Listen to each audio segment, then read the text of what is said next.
1xBet एक विदेशी online batting app जो कुराकाओ में रजिस्टर्ड है और खुद को ग्लोबल बुक मेकर बताता है। भारत में ऑनलाइन गैम्बलिंग और बैटिंग ज्यादातर राज्यों में अवैध है दोस्तों। पब्लिक गैम्बलिंग एक्ट 1867 और आईटी एक्ट के तहत इसको एक अपराध घोषित किया गया है और 2023 और 2025 के बीच में सरकार ने हजारों ऐसे ऑफ शोर ऐप्स को ब्लॉक भी किया है। ईडी की जांच prevention of money laundering act PMLA के तहत इसकी चल रही है। जांच में पता चला है कि 1xBet भारत में बिना लाइसेंस के स्पोर्ट्स बैटिंग, कैसीनो गेम्स आदि चलाता था। सरोगेट ब्रांड जैसे 1xBet स्पोर्टिंग लाइंस का इस्तेमाल करके विज्ञापन चलाए जाते थे। म्यूल अकाउंट्स यानी कि फर्जी बैंक अकाउंट्स के जरिए पैसे भी कलेक्ट किए जाते थे। अब तक 6000 से ज्यादा ऐसे अकाउंट्स का पता चल चुका है। करोड़ों रुपए की अवैध कमाई हुई है, इसमें टैक्स चोरी की गई है और यूजर्स को भी ठगा गया है। अब इसकी आप कुल वैल्यू समझ लीजिए। अनुमानित इसकी कुल वैल्यू है 1000 करोड़ रुपए से ज्यादा। और इतनी बड़ी जब रुपए का लेन देन चल रहा था तो ऐसा तो होगा ही नहीं कि इसमें सेलिब्रिटीज की इन्वॉल्वमेंट हो ही ना। 1xBet ने कई बड़े क्रिकेटर्स को और बॉलीवुड रीजनल एक्टर्स को भी भारी फीस दे करके इनसे प्रमोशन करवाया है दोस्तों। यहां पर ईडी का कहना है कि ये पैसे प्रोसीड्स ऑफ क्राइम यानी कि अपराध से कमाए हुए पैसे थे और सेलिब्रिटीज को ये पता था या फिर पता होना चाहिए था कि ये प्लेटफॉर्म ही अवैध है। यानी कि अगर कोई भी सेलिब्रिटी अगर किसी भी ब्रांड का प्रमोशन कर रहा है तो उस ब्रांड के प्रमोशन करने को लेकर के पूरी तरीके से जिम्मेदार वही है। अगर वो ब्रांड अवैध है या वो किसी तरीके से किसी गलत संलिप्त और या फिर देश विरोधी गतिविधियों में अगर वो शामिल है तो आप उसका प्रमोट नहीं कर सकते हैं, प्रमोशन नहीं कर सकते हैं, प्रमोट कर ही नहीं सकते हैं। क्योंकि आपको ही देख करके आप, क्योंकि बड़े फेस हो, आइडियल कई लोगों के, बहुत सारे लोगों के आप आइडियल हो, ना कितने फैंस होंगे, आपके चेहरे को देख करके उनको वो खरीदेंगे या वो बढ़ेंगे। तो इस केस में भी हुआ यही है।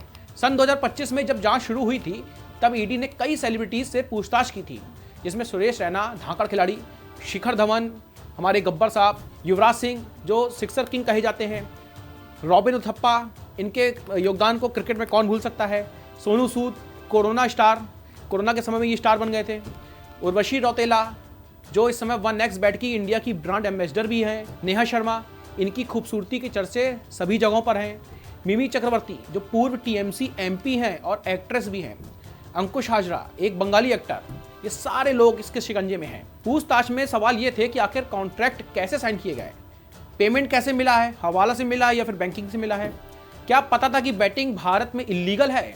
और आज 19 दिसंबर 2025 की बड़ी अपडेट ये है कि ईडी ने आज नई प्रोविजनल अटैचमेंट ऑर्डर जारी कर दिया है, जिसमें कुल 7.93 करोड़ रुपए की संपत्तियां जब्त की गई हैं। ये संपत्तियां सेलिब्रिटीज के नाम पर या उनके परिवार के नाम पर थी, क्योंकि ईडी का यहां पर यह मानना है कि ये प्रमोशन फीस से खरीदी गई हैं, जिसमें युवराज सिंह की 2.5 करोड़ रुपए की संपत्ति जब्त की गई है, रॉबिन उथप्पा की 8.26 लाख रुपए की संपत्ति जब्त की गई है, उर्वशी रौतेला की 2 करोड़ रुपए की संपत्ति जब्त की गई है जो उनकी मां के नाम रजिस्टर्ड है। इसके अलावा सोनू सूद की 1 करोड़ की, मिमी चक्रवर्ती की 59 लाख रुपए की और बंगाली एक्टर अंकुश हाजरा की 47.2 लाख रुपए की। और इसमें नेहा शर्मा भी शामिल है, तो उनकी संपत्ति जो ईडी के हाथ में आई है वो 1.25 करोड़ रुपए के आसपास आई है। अब आप सुन लीजिए कि इसके पहले भी कब किसकी संपत्ति जब्त की गई है। नवंबर 2025 में सुरेश रैना की 6.64 करोड़ रुपए की संपत्ति जब्त की जा चुकी है और शिखर धवन इसके पहले भी गिरफ्त में आए हैं 4.5 करोड़ रुपए दे करके। तो कुल मिलाकर के 11 करोड़ रुपए पहले ईडी जब्त कर चुकी है। अब तक कुल मिलाकर के इसमें 19.07 करोड़ रुपए की संपत्ति ईडी जब्त कर चुकी है। अब इसमें ईडी जल्द ही चार्जशीट फाइल करने वाली है, जिसमें ये सेलिब्रिटीज आरोपी बन सकते हैं, यानी कि इनको सबको आप सजा भी होते हुए देखेंगे जरूर। जांच अभी जारी है दोस्तों और सेलिब्रिटीज या उनके प्रतिनिधियों की ओर से कोई आधिकारिक प्रतिक्रिया अभी नहीं आई है। ये केस एक बड़ा मैसेज दे रहा है कि सेलिब्रिटीज को प्रमोशन करने से पहले प्रोडक्ट और ऐप की लीगलिटी जरूर चेक करनी चाहिए, वरना वो बुरी तरीके से कानूनी पेंच में या कानूनी फंदे में फंस सकते हैं। ये सभी के लिए खबर है।